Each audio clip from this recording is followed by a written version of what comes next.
Hello, welcome back to Empower Her Daily, your 3 to 4 minute daily boost for women over 30 to feel strong, capable, confident, and proud. This is episode 2 of series 2, and today we're going to be talking about something that women hear a lot after 30, and that is that your metabolism slows down after 30. It's often said like it's inevitable, that after 30, your body suddenly starts working against you. But the science actually tells a more reassuring story. Large studies looking at metabolism across the lifespan have found that metabolic rate actually stays relatively stable from our 20s all the way through to our 60s. In other words, your metabolism doesn't suddenly just fall off a cliff after 30. So, why do things often feel different? Now, there are a few reasons. One of the biggest is muscle mass. Muscle is metabolically active tissue, which means the more muscle you have, the more energy your body uses, even at rest. Over time, if we aren't challenging our muscles through strength training, it's very common to gradually lose a small amount of muscle, and that can slightly reduce how much energy the body uses throughout the day. But this isn't something that just happens to us. It's something we can influence. I have said it before and I will say it again. Strength training is one of the most powerful tools we have for maintaining and even building muscle as we age.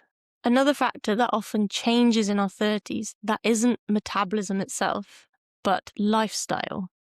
It's common that we are generally less active overall than we were in our 20s. Not necessarily because we want to be, but because life changes. Life becomes fuller, work responsibilities increase, family life becomes busier, and there's often less time for spontaneous movement.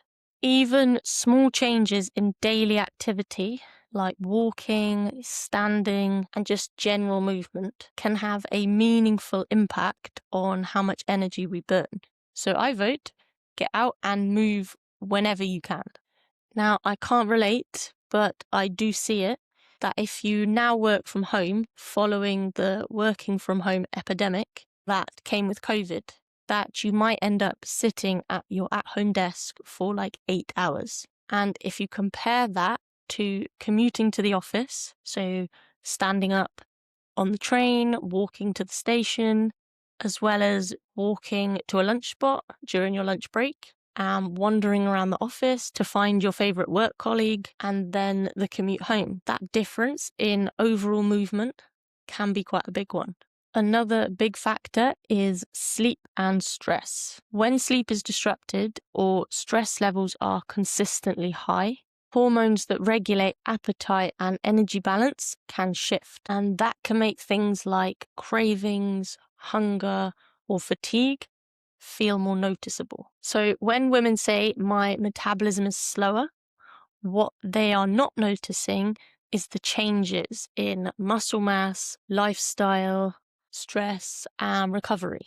And the good news is that those are all within our influence. Supporting your metabolism after 30 is not endless cardio and restrictive diets. It's about building habits that support your body over the long term. Strength training regularly, eating enough protein and balanced meals, moving your body consistently through the day, and prioritizing recovery, sleep, and stress management wherever you can.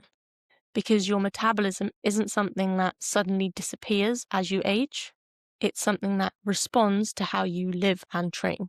And when you support it well, your body remains incredibly capable. Now, I may have made that sound quite easy, but it isn't. It's hard. But with help and making small adjustments, it can be done. If you want to be part of a supportive community of women making those little adjustments, come and join us at OK Empower. Now, in our next episode, we're going to be talking about something that's getting a lot of attention lately: creatine.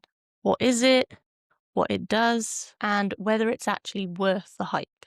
Thank you for listening to Empower Her Daily. This is your journey, your pace, your strength. See you next time.